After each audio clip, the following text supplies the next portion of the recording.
Hello, I'm David Mandy, President of O&M Partners. I want to welcome everyone today to the town hall for Barksdale Capital Corp, which trades on the Toronto Exchange under the symbol BRO, and BRKCF on the OTC here in the States. This event is brought to you by New York-based O&M Partners. A little background for those that are new to our broadcast. We're in the business of bringing public companies and investors together in real time. We're not commissioned. We're a communications company focused on bringing information to the non-deal market, to people that buy stock in the open market. The information presented today is already publicly available. We're hoping that this broadcast will bring this information to your awareness, clarify context, and help you make a better and wiser investment decision. Please feel free to chat in your questions through the question pane of the GoToWebinar or via email, and we'll be sure to try and get back to you either in real time or when we at the conclusion of the call. Before we turn to our host, Rick Trotman, we're going to begin with a presentation first by Peter McGaugh. It's going to give us kind of the big picture view on the renewed interest in the mining industry. Dr. McGaugh, PhD in geology, is a very successful discovery geologist. He has experience is focused on silver and gold in Mexico. He's been instrumental in a number of mineral discoveries in Mexico, including new ore bodies. He was behind Excelsior Resources, the discovery of the Planetosa deposit, which is now a mine. And he also was the discoverer of Mag Silver's Juanicipio, outstanding, I might add, Juanicipio project, which is now in construction. Peter's an author of numerous scientific publications on ore deposits. He's a frequent speaker at academic and international conferences. And it's a real pleasure to have him here today to introduce mining to this group and also preceding Rick. So on that note, I'm going to turn the call over to Peter.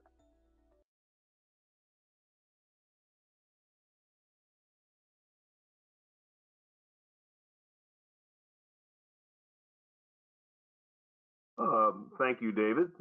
Pleasure to be with your group today. People ask me, what is it that I do? Well, I'm a silver geologist, and people go, well, why silver? And why devote 40 years of your life to a commodity that has seen more downs than ups when you could have been involved in something like gold? Well, fundamentally, to me, silver is a more interesting element than gold. Gold basically just sits there. I mean, that's its beauty. It just sits there. Nothing happens to it.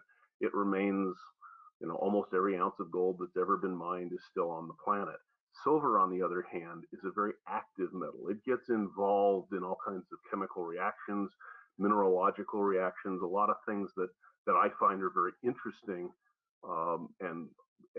and that translates to the geology of where silver deposits are and how and why you look for them. And anybody who knows me knows that my mantra is look for grade, and then look for grade. And then once you've found grade, look for size.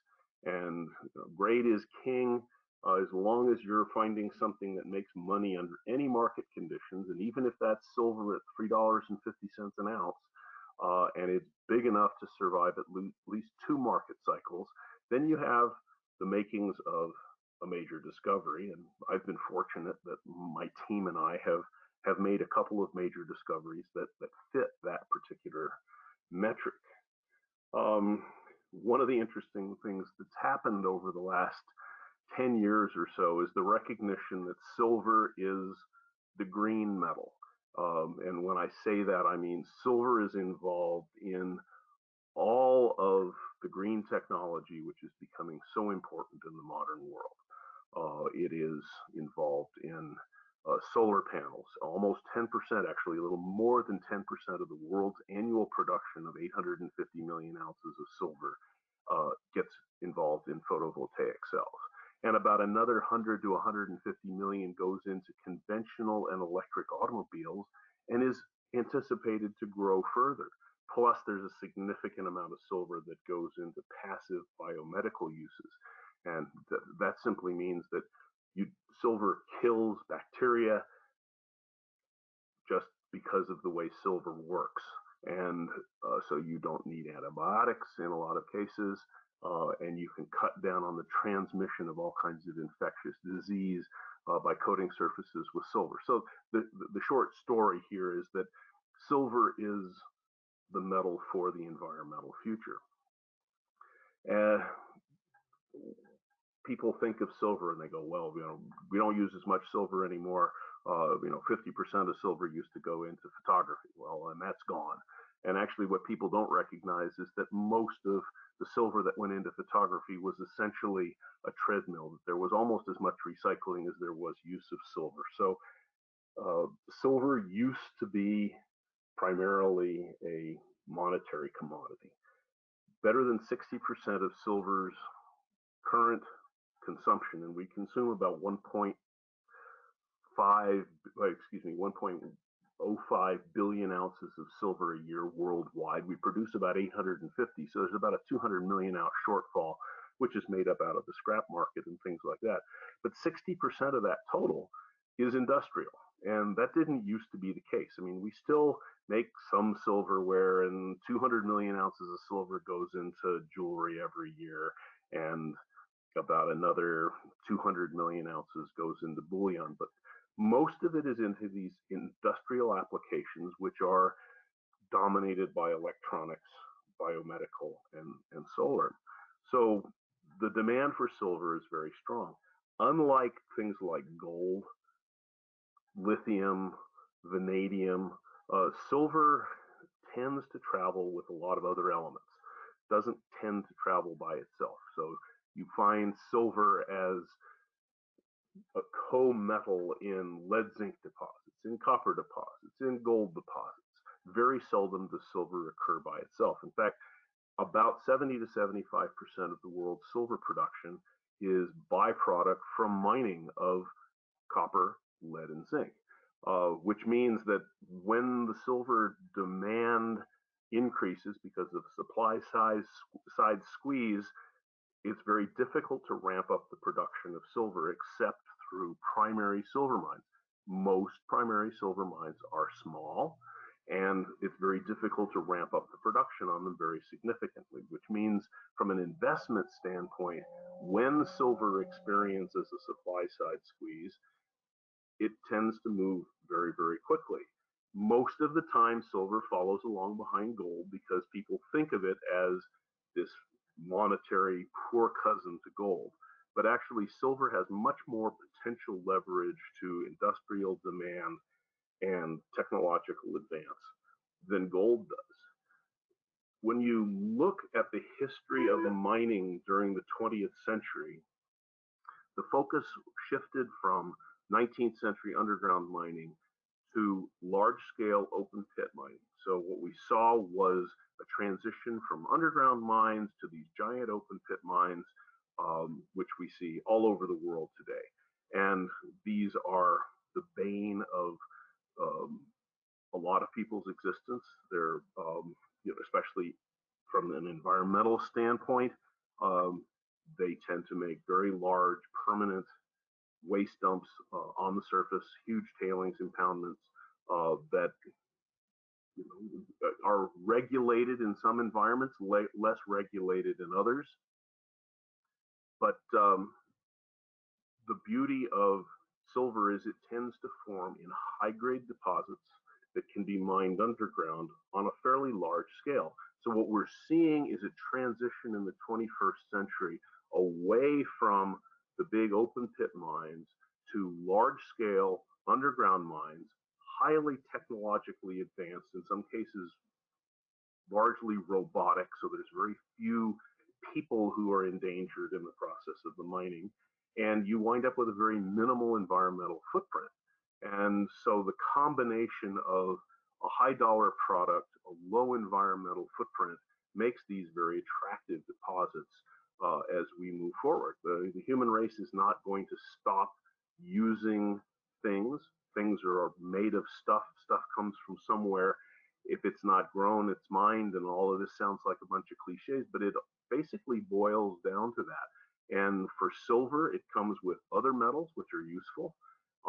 And if we can mine it cleanly in a regulated environment, as opposed to environmental imperialism, where we outsource not only our mining but our environmental problems, then it is really the kind of way I think the world should be looking towards producing these metals as we move on into the 21st century and become increasingly aware of the fact that we are, A, not the only residents on this planet, but B, we have to find a way to mitigate some of the environmental impacts that the human race has had on the planet, or perhaps even simply mitigate environmental changes that we're seeing happening on the planet with or without our involvement. So where do you go from here in terms of exploration? What kind of deposits, what kind of companies do I get involved with? I tend to get involved with companies who are looking for finding high-grade underground opportunities with a significant silver component, not necessarily exclusively silver, but with a significant silver component, because that's the metal I like. That means you get copper, you get lead, you get zinc, you get some gold that comes along with it. When you look again at the history of mining and exploration in the 20th century, with the focus on large-scale, low-grade, open-pit mining, there was an enormous amount of exploration effort that went into finding these deposits. And what we now recognize is that surrounding a lot of these deposits, especially the also-rans, the ones that didn't make it, they weren't big enough, they weren't high enough grade to make it as an open pit mine, or they weren't consistent enough, a number of these properties have enormous high-grade lead, zinc, silver, copper, gold replacement bodies around them. And that's what I work with. So this is almost any time you have one of these intrusive systems placed into carbonate rocks, limestones and dolomites, you can make a big system. And in the example, the best example I can think of practically that I can see out my window is the Taylor deposit in southern Arizona, which is a giant high-grade silver, lead, zinc, copper, gold manto, which surrounds a porphyry copper which never made it from an economic standpoint. And there are literally hundreds of these deposits, like the Sunnyside porphyry, which don't make it as a porphyry, but are potentially surrounded by the kinds of high-grade deposits that I like to look for. So we have a tremendous amount of legacy data that we can use to come up with a new twist to find something. Because my exploration mantra is, if you go into an exploration program doing what other people have done before you, you're not going to find anything. Because if that worked, they would have found it. But you can take the work that they did, reprocess it, and come up with a new idea with a new target, and potentially make significant discoveries very quickly. Those are the kinds of things I like to do. Big, high-grade discoveries, preferably in places that are responsible and regulated jurisdictions. And with that, I thank you very much for your attention and hope you enjoy the webinar.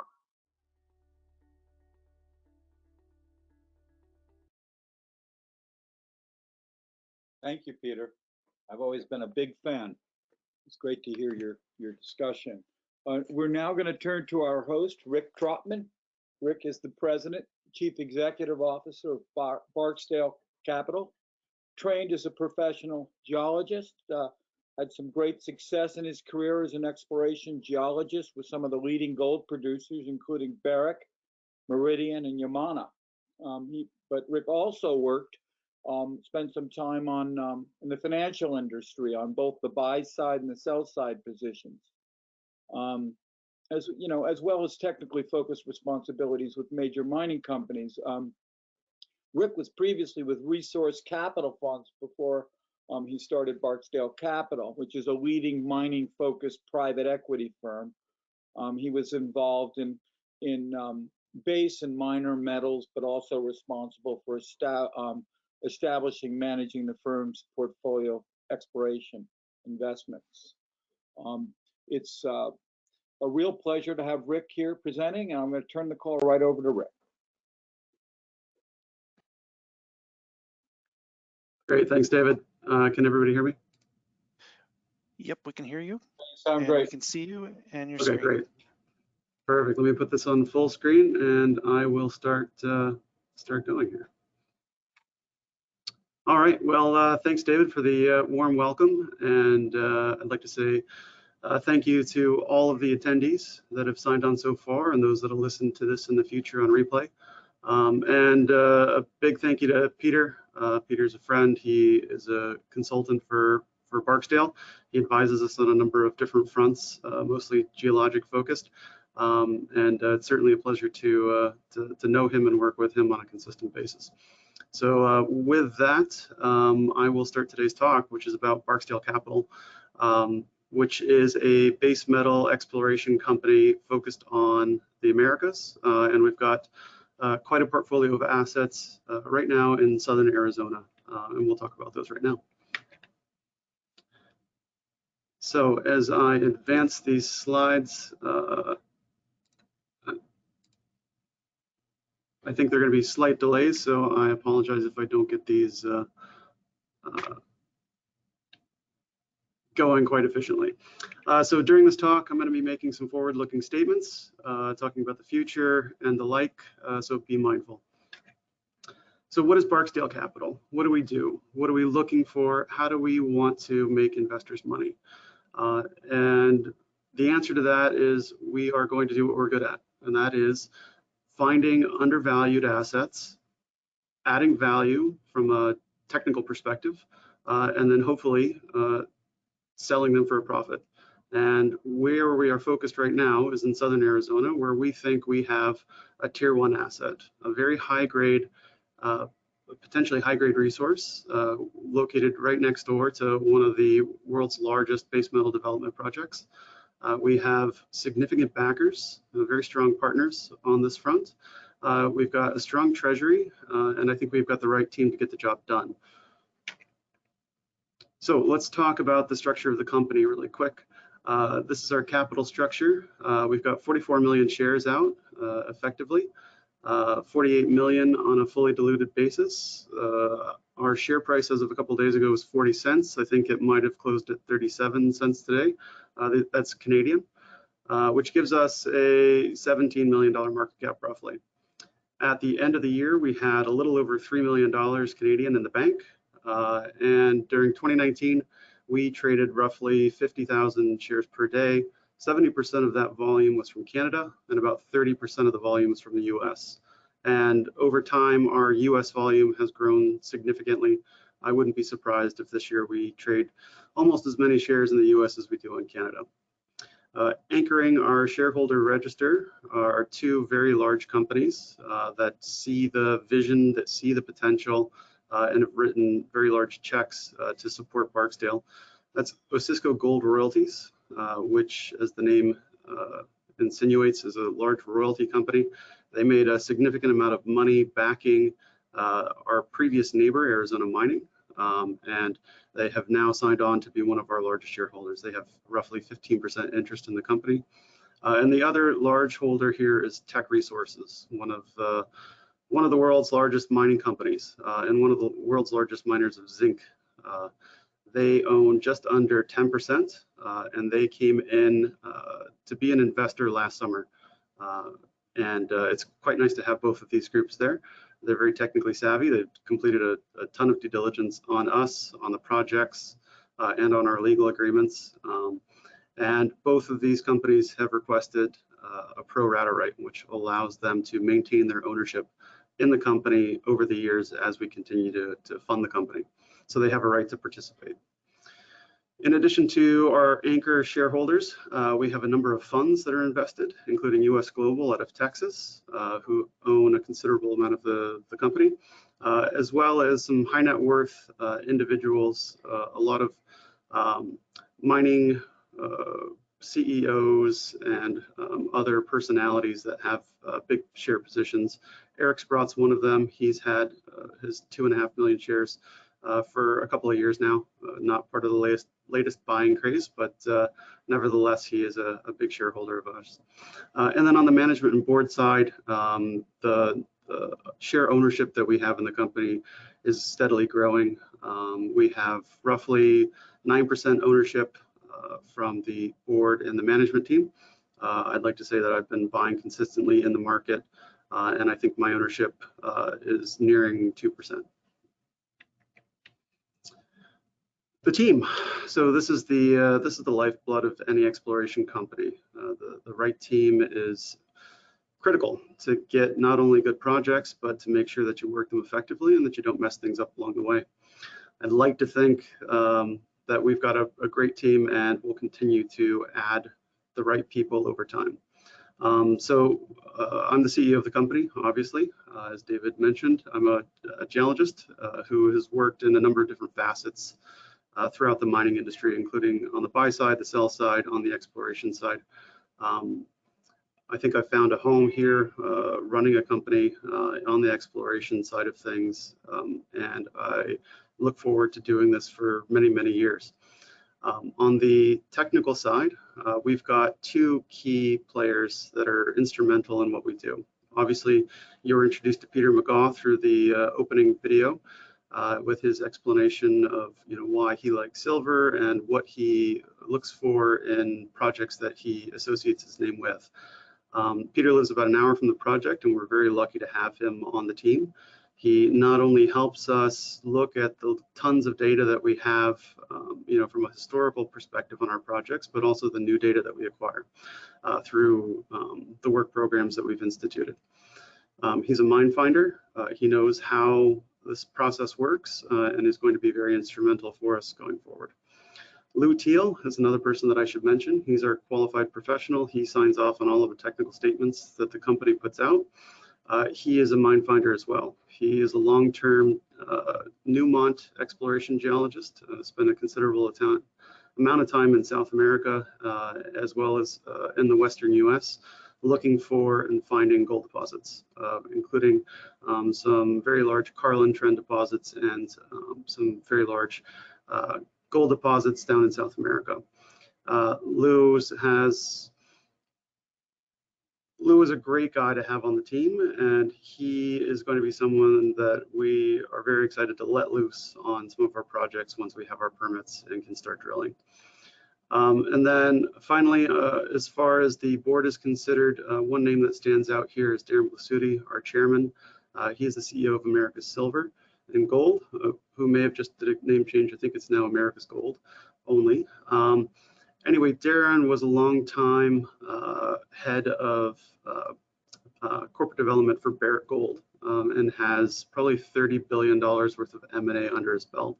And at Barksdale, we not only have a great portfolio of assets, but we're constantly looking at new things, trying to find that next opportunity, that unpolished gem that we can add to the portfolio.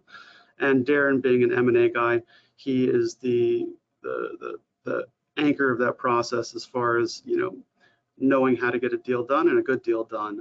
And he's going to be very helpful for our whole team and company going forward. And then one last call out here, as far as the team is concerned, is Terry Ann Wellicke. She is our VP of Communications. She is someone that I'm sure would love to talk to every one of you. So please reach out. If you don't already have her information, I'm sure David would gladly provide that. So where are the projects? Right now, our portfolio is concentrated in southern Arizona. There's a map here on the right-hand side of the slide with a little black box showing where we're at in southern Arizona, just north of the border with Mexico. Now, this is copper country. There are a lot of big mines out in this part of the world, very large open pit mines, as well as some new projects that are coming online, including Excelsior Mining, who has an in-situ leach copper operation just up the road about an hour. But where we are focused on is a place called the Patagonia District. It's been worked for well over 100 years, and it's seen a lot of mining activity, a lot of exploration activity, and a couple of years ago, it became even more prolific with a major discovery that was made by a group called Arizona Mining. That takes us to a zoom in of the district itself. Arizona Mining, like I just mentioned, made a prolific discovery, one of the world's largest lead, zinc, silver deposits. And they were acquired by a very large multinational mining company called South32. That happened in 2018, and it was a $2 billion deal. So Arizona Mining went from a 20-cent stock to a $6 stock and was taken out. Monumental success. They made a lot of people a lot of money, and in the process, they found a really large deposit, which is immediately next door to our property, and we have the extension of that great deposit. So since becoming active in this district in late 2017, I think we've done a pretty good job at consolidating as many pieces of the puzzle as we possibly can. So as you can see here on this map, South32, the large mining company, has all of the properties that are in blue, and we have all of the properties that are in green. We either hold them outright, like San Antonio, which is 100% owned, or we hold them under option agreements. So for instance, for metals, we have an option to acquire 100% of that asset over 5 years, I believe. And then on Sunnyside, we have an option to acquire 67.5% of the property over a 4-year option period. The information on those options are on the last slide of the presentation. So please look at that in your own discretion or your own time, and let me know if you have any questions on those agreements. Sunnyside is the flagship property in our portfolio. It is surrounded on 3 sides by South32's Hermosa project. And Hermosa, if you don't know, is one of the world's largest base metal projects that is in development. And it's a high-grade underground asset. It was a major discovery 3 or 4 years ago. It's one of the only real major discoveries that's happened in the mining industry over the past decade, at least on, in the Americas. And the great thing about it is that as Arizona Mining and now South32 progressed with this discovery, they effectively marched the drill rigs to the west. And if I bring up a little pointer here, I'll make some of this, I'll show you some of this graphically. So the great thing about this discovery was that there is a known deposit right over here called the hard shell, and this was an open pit potential project that Arizona Mining, who was also previously known as Wildcat Silver, made. It was going to be an open pit. It was low grade. Ultimately, it became a non-focus of the company as they started hitting deeper, high-grade sulfide intercepts. And what they did was they effectively marched the drills over a couple of years to the west, walking them all the way up to the property boundary with Sunnyside. Now, we have an option over this project now, and we have control of it. And so ultimately, they were taken out before we could ever work out anything with the company. But the great thing is that this deposit is completely open on our ground. And so we have the extension of the Taylor, which is a 155 million ton ore body. It's got 11 billion pounds of zinc, 12 billion pounds of lead, and 333 million ounces of silver. So it's monumental, it's big, it's reasonably high grade. There are very high grade portions of it, and we've got the extension. And the great thing to realize here is that between the heat source that generated this deposit, which is the Sunnyside porphyry outlined here in yellow, and the known extent of the Taylor system, it's all open. And we, once we have the abilities to drill, are extremely excited to get in there and actually show how much of this deposit is on our side of the fence. And the good thing is, as we progress through this permitting process, which we are in the middle of, and things are going well there, South32 keeps spending an inordinate amount of money on this project, advancing it and pushing it towards production. Oh, and I think I need to clear this drawing. There we go.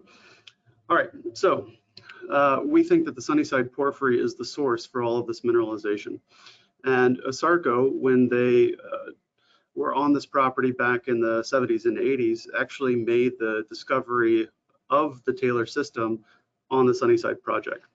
As you can see here, the first couple of holes that went into that system were actually on the Sunnyside ground. And you can see here from the intercepts, they're very high grade pieces of the system, right? The first hole, TCH1, that went into this property had 1.4 meters, that's roughly 5 feet, of 2.6% copper and a combined 27% lead zinc with a couple ounces of silver. And that was, you know, that's a pretty big intercept. That's probably in excess of $600 rock, whereas the ore body at Taylor, the current resource, on average is about $175 rock. TCH2, which is the key critical hole for us on this property, shows that this deposit isn't petering out. It's big, it is thick, and it's got high grades. And for instance, there's 2 intercepts in that hole of real consequence. The first is 17 meters of 1.3% copper, a combined 17% lead zinc, and over 11 ounces of silver. And that's followed up with another intercept in the same hole, 38 meters of 15% lead zinc, and 230 grams silver, which is about 8 ounces per ton of silver. So we know that the system exists on our side of the property. We know that it can have considerable thicknesses, and now our job is to get the permit that will allow us to go in there to show how much of it we have. And ultimately, if we can show that we have a large amount of high-grade material, it's going to be desired by not only the neighbors, but if we have enough of this material, we could even think about having a standalone operation if it makes sense. So very excited to get in there and on the ground and follow up on the work that ASARCO did back in the 80s when they discovered this project. And just to kind of give you a little bit of reflection here, back then, you know, they were looking for the edges of this porphyry system when they had the intercepts on TCH1 and 2. They were trying to see how big this porphyry that they had found was. And at the time, you know, these intercepts were great, but, you know, they were relatively deep, and they hadn't pieced together that the surface mineralization at Clark, which is off to the east, it's shown with that yellow star, ties in with these intercepts on the Sunnyside ground. They didn't know that there was a monster deposit in between those 2 points. You know, I think they probably had a inclination that the system would be bigger, but I'm not sure if they knew how big it was going to be. So this project sat idled for several decades until the folks at Wildcat and Arizona Mining, you know, basically connected the dots and made the large discovery. So moving on to the next slide, this is a cross section through the project. It's a cartoon, so it's just trying to give you a sense of what's going on here in the subsurface. And for those that are not technically inclined, I won't try to you know, teach you geology today, but what you should take away from this cross section is that there's a large porphyry copper deposit that's on our side of the property called Sunnyside, and you can see that in the red stippled area that's kind of in the center left, down deep. Now that deposit it's big, but it's not high enough grade to be an open pit or an underground mine at this point. You know, it's got a couple of holes into it, but it's only loosely defined, and it's not really going to be the focus of our exploration program. What we want to find, like Peter mentioned in his opening talk, are the accessory deposits that form around the edge of that porphyry. And as you can see here, that's illustrated by this kind of pink colored block that extends from the porphyry all the way up to the surface, about 3 or 4 kilometers to the east. Now, this is the contact between the blue rocks and the green rocks, which are carbonates on the bottom and volcanics on top. And the reason that portion of the system is mineralized is because it allowed the fluids from the porphyry to move, right? There's more porosity because it was the contact between these units, and that's where the sulfides ended up dumping out to form this deposit. And so what we're looking for is effectively the extension of the tailor. So this zone down here, let me highlight it. You know, we're looking for basically the roots to the tree. You know, if you think about this as a tree kind of laying on its side a bit, you know, you've got the stem of the tree over here, which is tailor, and we've got effectively the root zone. And what we're hoping, similar to a tree root, is that, you know, it will widen out and thicken as it gets down towards the porphyry. And you should also note that this is a two-dimensional image, so it doesn't capture that third dimension where it kind of goes all the way around the porphyry. So wherever we have the right rocks, the right host rocks, these carbonates around this porphyry where the fluids can access them, we have the potential to generate more deposit. And that's really the question here, right? Is how much real estate are we working with, and how much of a deposit can we build? How many tons? And then how many of those tons are very high grade? So as an extension to the tailor, what we're looking for are the very high grade pods that South 32, once they have a mining operation, would want and would desire to have come through their mill faster because they're higher grade and therefore would produce a higher margin. And so that's really the focus of our exploration work. Right now, we're trying to permit a drilling program to allow us to get in there and start drilling and make it a discovery, show how big the system can be. And we are kind of in the middle of that process right now. So it's going very well. No real surprises along the way. It's the US, it's tedious. You know, it takes a long time to get a permit. But at the end of the day, it's because they want us to do things the right way, and they don't want any legacy issues or messes from an environmental standpoint to arise from the work that we're doing. So, you know, it's a process. We're getting through it, and once we do, we'll be able to unlock the value of this asset. Let me clear this drawing, and then we'll move on. So just to give you a sense of what's going on the ground, this is a picture that we took standing on our property boundary with the Taylor deposit, the Hermosa project, the Taylor deposit, sitting next door. And as you can see here, South 32 has significant development programs underway. Last year, they guided the market that they were spending $100 million US on the project. That included putting in an underground decline, which you can see over here. You can see one of the two tunnels right here, which they use to access the ore body underground. You can also see the significant amount of earthworks that they're doing on the property.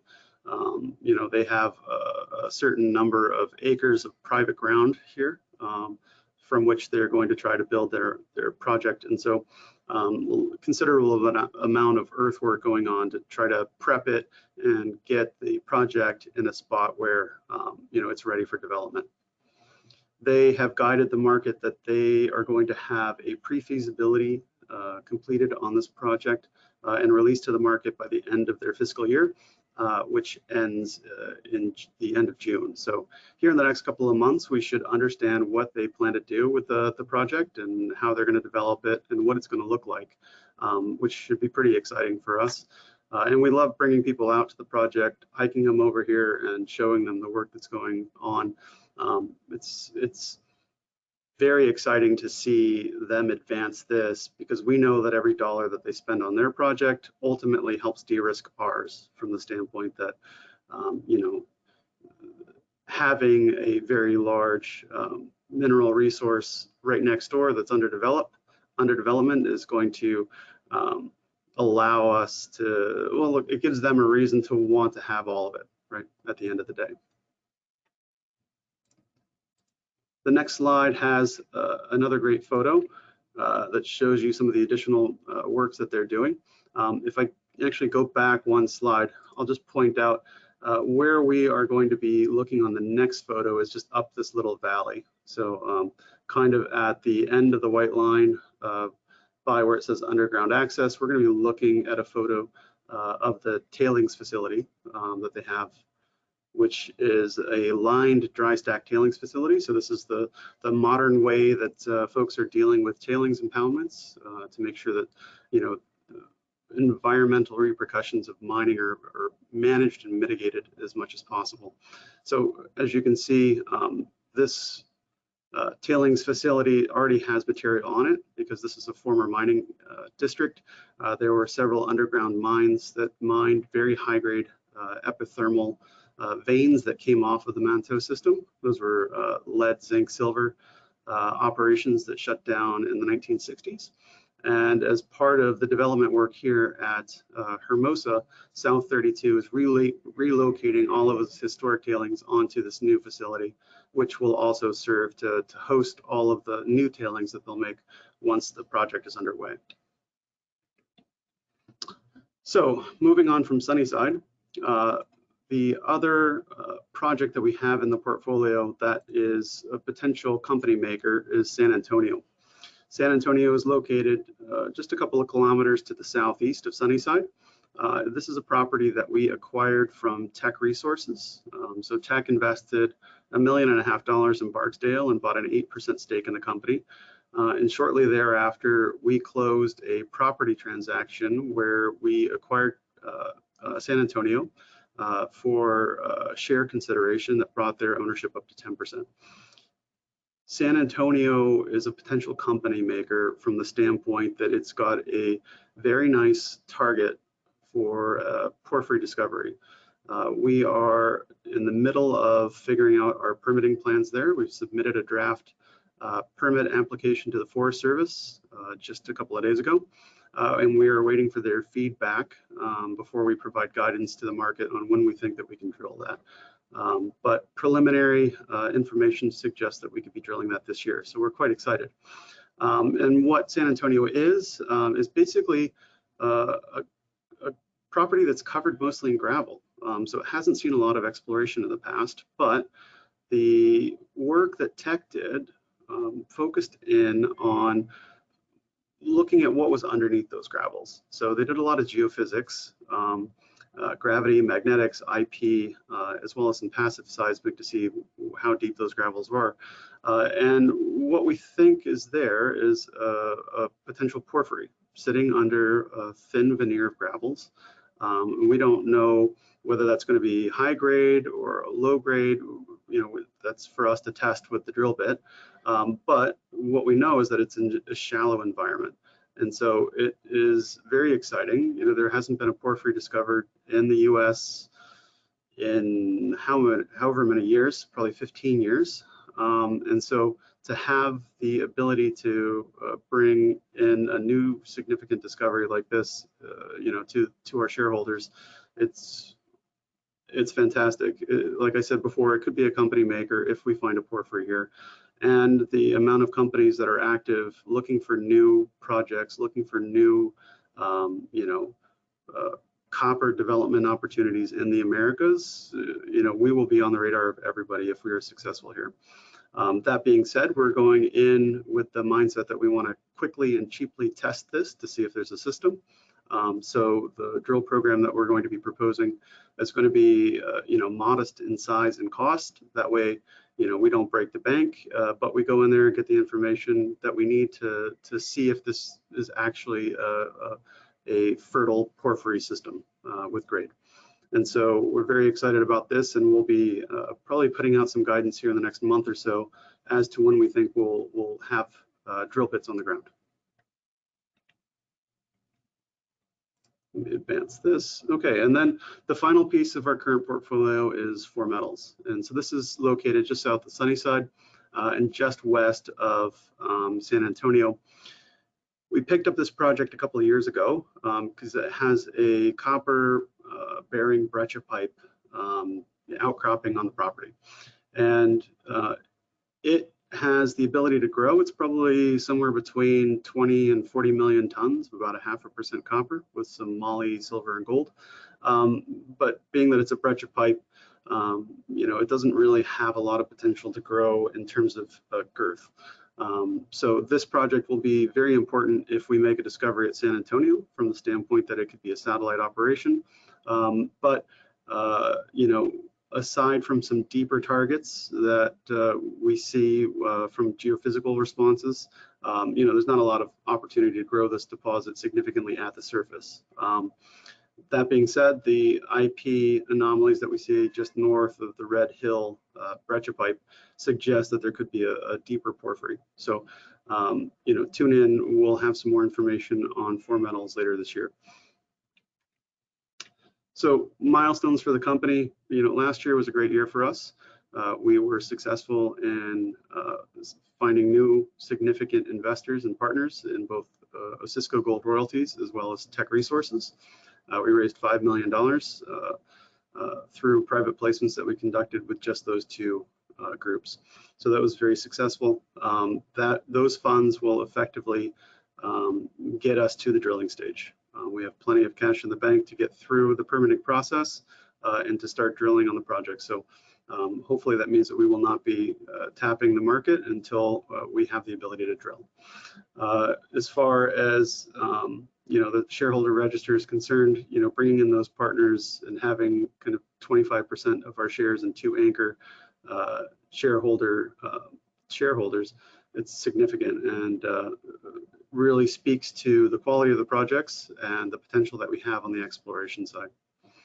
And we are in a world-class district, and we've been able to consolidate that district by over doubling our acreage with high-quality projects. So, you know, going in, we did not think that we would be able to grab as much property as we have in this district, and it's a, you know, it's very. I have to give credit to the team in going out there and getting things done here as far as consolidation is concerned, and hopefully we'll be able to pull in a couple more pieces this year. So we're actively permitting at Sunnyside, and we're initiating the permitting process at San Antonio. Like I said, I'll have guidance out on San Antonio here probably in the next month. And then Sunnyside, you know, we hope to be finishing up the permitting process early in 2020. And so as the year continues, we'll provide more information on the Sunnyside permitting process. And then another thing that we are constantly working on is looking at accretive acquisitions. We hope to bring something new into the portfolio here soon. Terry Ann is chomping at the bit to unleash her marketing prowess and to have significant news flow from those new projects or project. And so hopefully we can get something done there soon and really get some more excitement into the market. With that, that ends my portion of the presentation. As I mentioned, additional details on both of our option agreements are located at the back of this deck, and they outline the terms of both of those agreements. So David, with that, I'll open it up for you to handle questions. Thank you, Rick. Very well told. We're going to start investor questions. We'll start with Mike McLaughlin. Mike?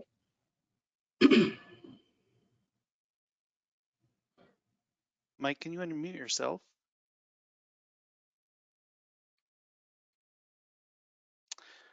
Okay. Maybe we move on. We'll come back. Okay, we'll come back to Mike. Chesley Morton on the line with us. Chesley? Okay, Chesley, question today, Chesley? Yeah, I do. With regard to Sunnyside, it looks like your area of mineralization is down about 6,000 feet. Is that right? No, so the mineralization as we have it modeled at the edge of the property, it slightly dips, right? And so at the property boundary where we have intercepts, it's about, I think it's 5,000 feet deep, and that'll shallow to the south and deepen to the north because of the way the deposit dips. So basically, the Taylor ore body probably goes from about 1,000 feet deep to the property boundary, you know, roughly 4,000 to 4,500 feet deep, and then we continue on from there. So your drilling program at at that particular property is going to be fairly deep, I guess. And Yep. how many holes can you punch when you have to go down that far? It really depends on the ground conditions. So what we are envisioning here is to, and there's a couple of ways to skin this cat, potentially doing either RC pre-collars, a couple of 1,000 feet deep, casing those, and then going in with diamond core from the bottom. That way, you know, we can more efficiently and cost effectively get core from those depths. And then having kind of splay holes off of a mother hole. So that's one of the opportunities that we have there. Arizona Mining and South 32 have done, I don't know, probably close to 1,000 drill holes. Most of them, you know, 4 to 6,000 feet deep. And they did those all kind of as individual holes. I think we're going to try to be cost effective and do directional drilling and have splays. Okay, and was your intention to do step outs, or are you going to try to bring the older drilling results up into 43-101 compliant status? Yeah, so the old drill holes, we actually have the core. So yeah. There's no issues there with compliance. So we're going to be doing step outs. We want to see ultimately how big the system is. And so, you know, we're not going to do, you know, 25-foot step outs. We're going to take some big swings, and we want to show that the footprint of the system is big. You know, I don't think that we would benefit our shareholders by, you know, incrementally adding tons. We want to show that this is a big system, and we want to do it as quickly and as cost effectively as possible. Look forward to the news flow. Thank you. Thank you. Thanks for your questions, Chesley. We're going to turn to Chris Mulcahy. Chris? Thanks very much for that answer, but that was the exact question, pretty close to it, that I had. I wish you could go to that diagram. I made a note that you're going to be drilling 2,000 meters based on the indications there. Yeah, 1,500 to minus 500 at the bottom of that target. Can you do it again? I didn't get it. I presume you're going to do core sampling down there, and that's a deep hole, and that costs some dollars. I'd like you to suggest to me what one hole costs and how many holes you think you might drill. I mean, that is in your presentation. I mean, that is the pot of gold at the end of the rainbow, as far as I understand from your presentation. Yep. And so, if there's anything to spend money on, it's that, I would think. Yep. This is the key focus of the company. So as you can see here, and let me get the highlighter out.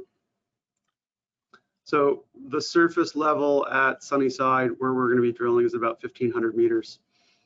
Where this presentation is showing the ore body start is just under 500 meters elevation, so about 1,000 meters deep to get to here. This cross-section is drawn at a point in the property where, remember, there's a third dimension to this thing. The ore body is dipping into the page at about 30 degrees. So this shows it kind of as a 20-degree dip. It's probably more like 30 degrees, but into the page. So to the south of where this diagram is drawn, the ore body should be sitting around here, and to the north, the ore body would be sitting probably down here. And so what we have to work with is probably about 800 meters depth down to, as you mentioned, probably 1,700 meters depth from the surface as far as whole. Am I understanding that you're saying that this is improperly indicated, the elevation is? No, it's proper. I'm just saying that this is one cross section through a deposit that's three-dimensional. So what it's showing you here is just what the attitude of the body looks like at this point on the property, on this slice, so to speak. If I had the three-dimensional model open now, I'd be able to show you a lot easier. Can we just pick a number? Can we 1,500 meters? Is that? All of Is the that holes gonna will do it? probably, yeah, the holes will probably all be between 14 and 1800 meters long. Okay. Any idea what it costs to drill in this? Yeah, so in the States, in this part of the world, including assay and geology and things of those natures, it's probably going to be between $200 and $300 a meter.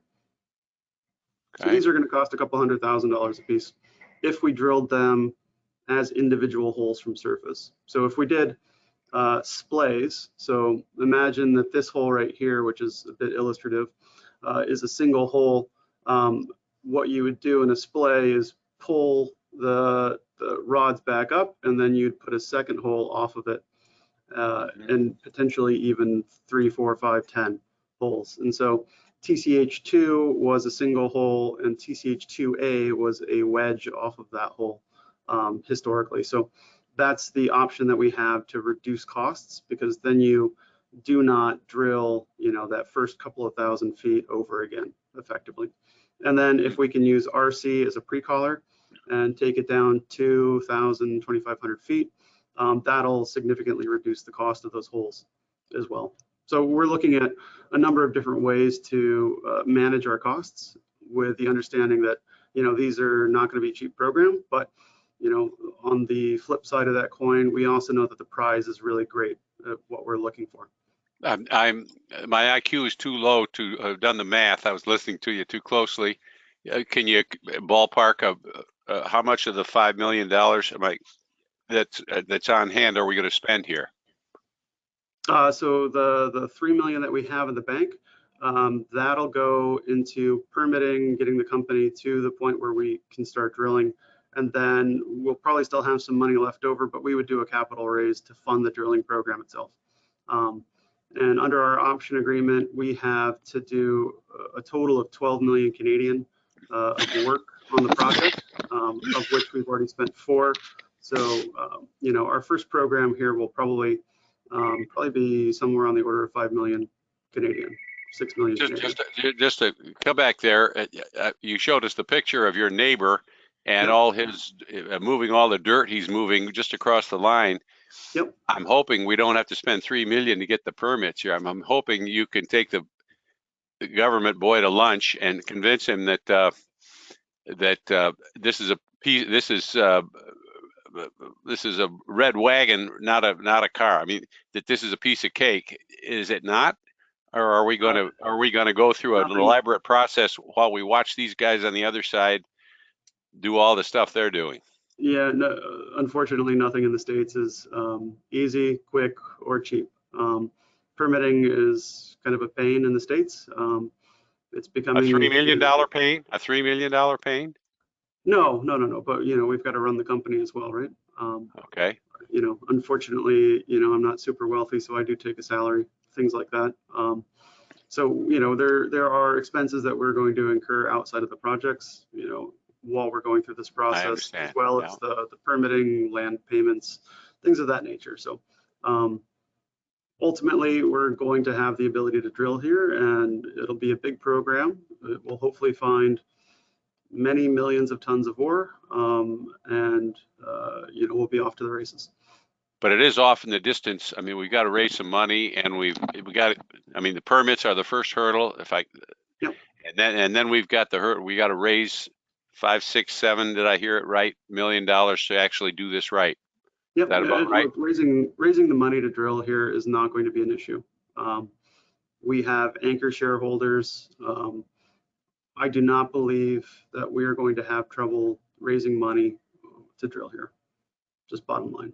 With the success that happened next door, the amount of money that people made on that investment, the potential that we have, and the low valuation that we have right now, there's a lot of upside that people are going to see, and I think that we're going to be able to raise the money to. Will the drilling take place in 21? Do you think? I'm sorry? It'll take a year to get to the drilling program. Do you think? Yeah. So San Antonio, we should be able to test this year. Fingers crossed, and next year we'll be testing Sunnyside. Yep. Thank you. Yep. Thanks for your questions, Chris. We're going to turn to Chuck Deeds. Chuck, question today for Chris? Yeah, can you hear me? Yep. Yep. Yes. Hi, Rick. I think I met you down in Florida. These guys have dug through these questions. We're all kind of hunting towards the same final answer. So I want Yep. to clarify a little, because mine was just how much money to drill the holes. And they know a lot more than I do about how deep they are. But if we're going to drill Sunnyside in 18 months or whatever, and San Antonio this year, how much do you raise for San Antonio? Do you do them separately? Would be the first question. Because share prices fluctuate. Yep. Are there options currently in place with the big shareholders, or would this be the secondary go to everybody, or a rights offering or anything like that? Have you gotten anywhere in regards to thoughts on size and scopes of how to do that? Because no, we really haven't spent too much time on that. We've got enough money to get us to the race, so to speak. right. And so right now we're just concentrating on, getting all of these preliminary works done, getting through the permitting and getting the ability to be active in drilling. So ultimately the financing, we're a junior exploration company. They always finance. We will finance again. We raised $5.3 million last year to effectively allow us to permit these projects. And so I don't have I have no fear that we won't be able to raise money to drill them. It's just I'm not worried about the money so much, just as that I was part of the Arizona thing, that the nature of, and they did a phenomenal job at the end of 16 of getting a lot of this done without doing any offerings until they had all the information out. The capital partners ate some of it and carried his debt so that it was going up and the share price was beneficial to them and everybody else, which is fine, because that was a tough time. I think I'm just thinking on the nuances. San Antonio is probably not much money to drill that. No. So San Antonio would be shallow, and what we're proposing there is RC drilling, because we want to go in there quickly and cheaply and test for a system. And so I imagine that program will be, don't quote me on price, but I would suggest it's going to be, maybe $1 million or even half of that. So, it'll be relatively cheap to get in there and test that target. And so once we have a better understanding of the timeline and when we are going to be able to do that, then we'll sit down, we'll see where the cash is at on the balance sheet. We'll determine whether or not we have the cash on hand to just proceed with San Antonio and drill it, or if we'll do a financing before that. So, probably a couple of months from now, we'll sit down and sharpen the pencil and figure out exactly how we want to go about financing. Okay. Then the only other question, you mentioned looking at additional projects, properties that you might add to the portfolio. Yep.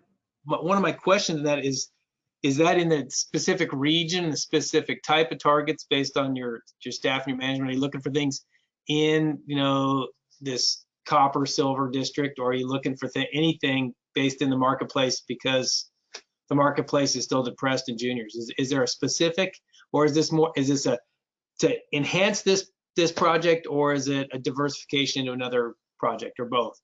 It's both. So there's two different focuses when it comes to looking at projects. So the first priority is within this district. So there are other parcels of ground that are not owned by either ourselves or by South 32. And so we're constantly looking at those and evaluating them and seeing if they would make sense to bring into the portfolio. And that would just help bolster our holdings within this district. That being said, there's not a lot of large properties available down there anymore. So, these would be smaller accretive bolt-ons.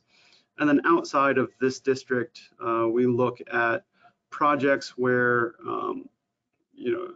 putting my private equity hat back on, where we think that, we have something that's got a lot of upside potential from an exploration and development standpoint at, a very attractive price. And so, I won't try to bracket it too closely, but, I would say base metals, we're looking mostly in the Americas, although every once in a while there's some file that comes in from a far off land. But I've got 3 little kids. I don't want to be, living on a plane, so to speak.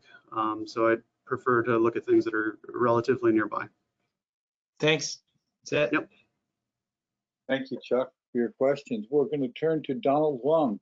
Donald, questions today for Rick? Thank you, Mr. Trotman and Mr. Mandy, for hosting today. Is management interested in selling the company in the next few years? Thank you. Yes. Look, that's always the goal of an exploration company. There's two ways to progress, right? If you are successful and make a discovery, ultimately you're going to have to make a decision on whether you want to sell your company and or projects, or if you want to continue advancing them and building them yourselves. I will not close off ideas on how we proceed. We'll figure that out as we go. But as a steward of the company and as of all the shareholders here, we will always look at offers to acquire the company and review them quite diligently. We're out to make our shareholders money at the end of the day, and if someone wants to buy the company at a good price, we're going to review it. Thank you, Donald. We're going to turn to Victor Zhao. Victor, questions today? Yeah. From this cross-section model, looks like if in the left you still have look like a similar environment. You have a carbonate. Not far from. Are you talking about over here? Yes. Is yep, any? So, would you like explore that potential, that part, or more shallow? It's explore that part. Yes, potentially.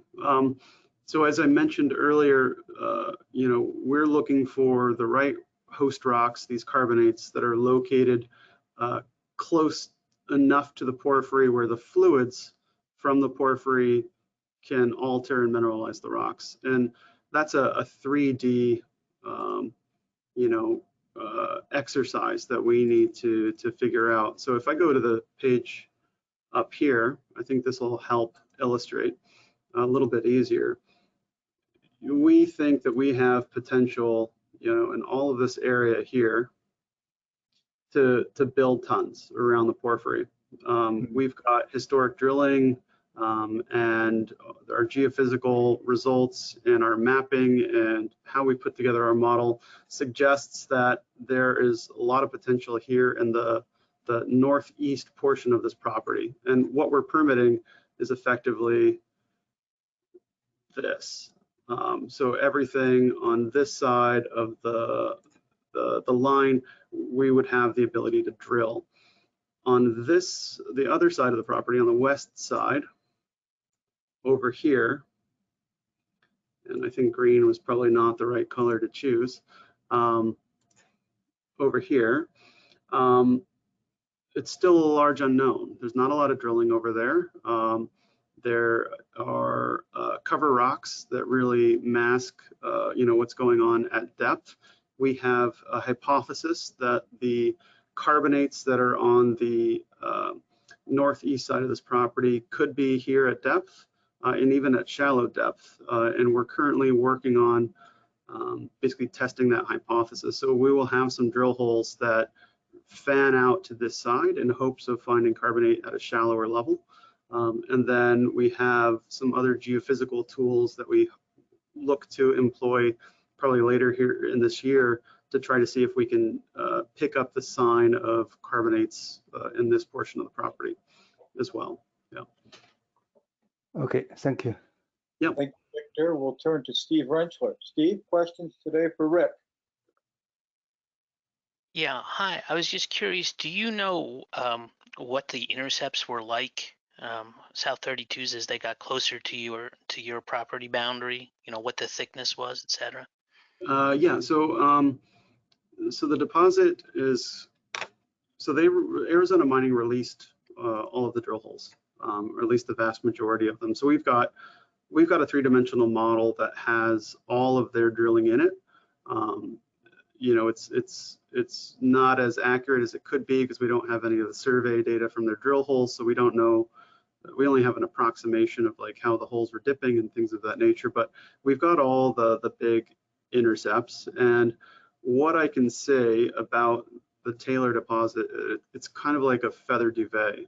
So, you know, just like that duvet that's on your bed, you know, this deposit is kind of shaped like a blanket, right? It's a big sheet, and similar to a duvet, every once in a while the feathers kind of clump up, right? And so you have these big thick pieces on that sheet, and then in others it kind of thins out where the feathers, you know, are not kind of grouped in mass.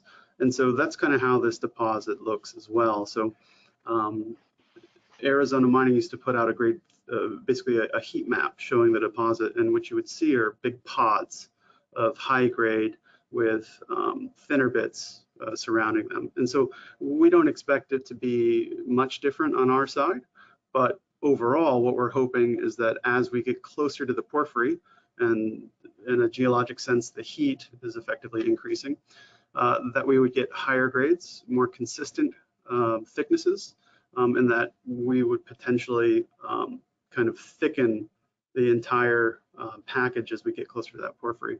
So that's the hope, and that's what we're going to test ultimately. So is it, because I don't know the size of the pods, if they were, you know, approximately 50 meters each or what it is, but would you would be able, just let's just for argument's sake, put down 5, you know, collared RC holes and then do 5 splays off of each of those holes. Would that be enough to tell you the story from the boundary all the way over to the porphyry to see if it continues? Yeah. So painting with a broad brush, if we did big wide step outs, we would be able to show the size, at least the approximate area of the system. We won't have that definition type drilling to show us, you know, the ultimate side of each pod, right? But we'll be able to find the footprint of the deposit. And so I think a relatively small number of holes, you know, maybe a dozen or two, would be able to give you the extent of the deposit.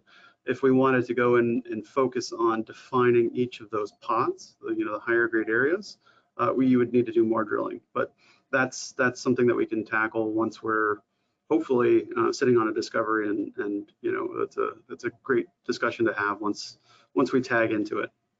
And I because South 32's decided to advance without even having completed a pre-feas.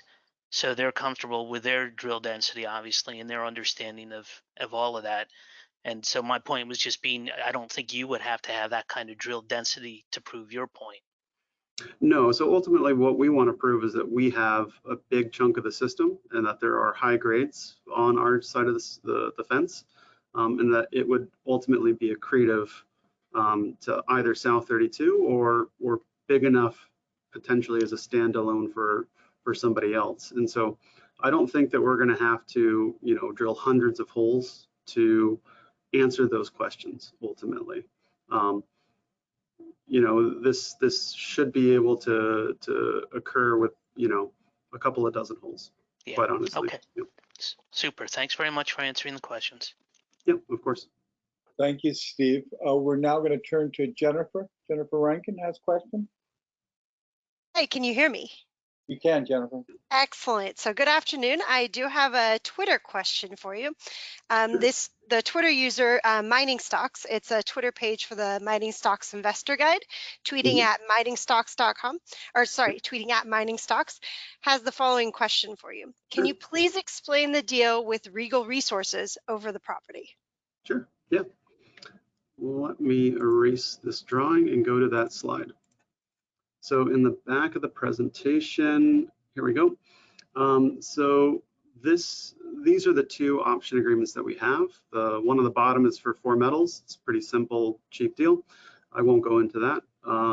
But to answer the question on Sunnyside and Regal, Regal is the partner that we have on Sunnyside. They were the ones that had this project before we did the option deal, and we are basically earning into the project with them. So it is a 4-year option where we have the ability to go to 67.5%. And so I'll kind of walk you through this to give you some more information. The critical thing to understand here is that the option timing does not start until we have our drilling permits. And so all of the expenses that we incur between, starting this agreement and where we get drill permits, all of those costs can be put towards this agreement.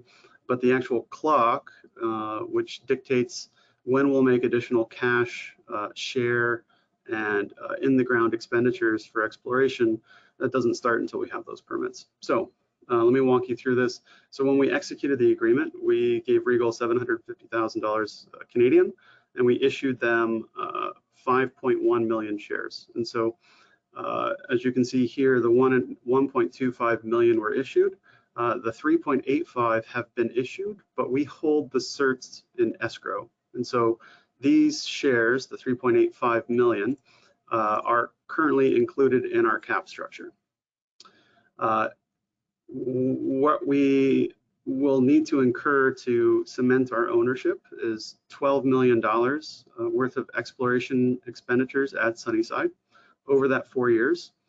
As you can see here, the first year's worth of work we've already spent on the project. So between the mapping, sampling, geophysical programs that we've had, community relations, and permitting, and the overhead, the G&A that we're allowed to accrue towards qualifying expenses, I think we've certainly cleared the first year's obligation, and we're probably $1 million into year 2's obligation. And so this is a 2-step option. We have the ability to go to 51%. And then once we have 51% ownership, we can elect whether or not we want to advance to 67.5 by completing an additional 2 years worth of work and making an additional cash payment and share payment. And so this is kind of the playbook that we're operating under right now when it comes to Regal and the Sunnyside option. I hope that helps, Jennifer. Is there anything else that I can answer with relation to the option agreement? Thank you. Okay, I think we're good there. Let's turn to Scott. Scott, Mike McLaughlin, do we want to try him again, Scott? I think he was having audio troubles. Let's try. He is no longer on, actually. Do we have any other questions before we proceed to close? We do have one that just came in right now, and it was very simply, when will Regal trade again? I'm not sure. Okay. So yeah, I don't spend a lot of my time in most of these presentations talking about Regal because they are their own company, but they've been on a trading halt for a number of years, I think since 2015. And so can't really guide you there. You'll have to reach out to Regal's management and ask them. Other questions, Scott? One more, yeah, we have Jeff Massari has a question, and I'm going to call on him as well. I'm trying to unmute him, but I cannot. Hold on. Jeffrey, can you hear us? Hi, yes, I can. Can you hear me? We can, Yes. indeed, Jeff. Okay, wonderful. Thank you so much. I have 2 unrelated questions. The first one is, why did you choose, since on San Antonio, why did you choose to do RC drilling when it's a shallower hole and probably a lot cheaper, and you could probably, for not much more, do core drilling? Yeah, no, that's certainly a good question. We elected to propose an RC program from a much more permitting standpoint. So when you drill with RC, effectively the only product that would go into a hole is water, and then at the end of that hole, you would abandon the hole using bentonite and cement, which is typical for Arizona procedures. When you have diamond core, there are other products that go into it. And quite honestly, we didn't want to complicate the permitting application, because once you start adding greases and other drilling products and things like that into the mix, we just didn't want to open up Pandora's box when it came to getting a permit in a quick, timely fashion. In-core takes a lot longer. The RC program that we're proposing effectively can be taken care of, in a matter of weeks or a month. So it's all about small footprint, fast, getting it done quickly, cheaply, and with a tiny footprint. Okay, thanks. And the second question is, you're listed on the OTCQB. Is there a reason why you're not on the QX? I'm cheap. You qualify. So I think it's an extra 20 grand to be on the QX, and I'm just a bit cheap, quite honestly. We'll probably move up at some point in the near future. The difference is very small. Very small. It's just a phone call and a couple of $1,000s, and you do qualify. And the difference is that money managers like myself can buy the stock for themselves, but they can't buy it on the QB for their clients because the clearing agents won't take the stock. Yeah. So when you can get up to the QB, that would be the QX. That would be great. Yep. And Terry Ann is she's all over me for that. There'll probably be a couple of updates here. The name change for the company is probably going to take place here in the next day or so. We'll be Barksdale Resources instead of Barksdale Capital. And then, here in probably a short amount of time, we'll be on the QX as well. Well, it was a great presentation, and it sounds like a very exciting opportunity. Thank you very much. Thank you. Great to have you on the call, Jeff. Always great. Scott, anyone else that's got a question before we close? We are good. Okay, back to you, Rick, for closing remarks, please. Okay, thank you. Yeah, I want to thank everyone for spending the time to listen to me go through this opportunity. I hope you find it as exciting as I do. I've probably tripled my share position here over the past 6 or 7 months because I get more and more excited about this project and the potential, as we keep pushing forward and advancing this. I hope that everyone enjoys this as much as I do, and looking forward to talking to each and every one of you here shortly in the future. Thank you, Rick. It's a real pleasure. And I thank everyone for your presence today, and wish you a very pleasant evening. All the best. All right. Cheers, everyone.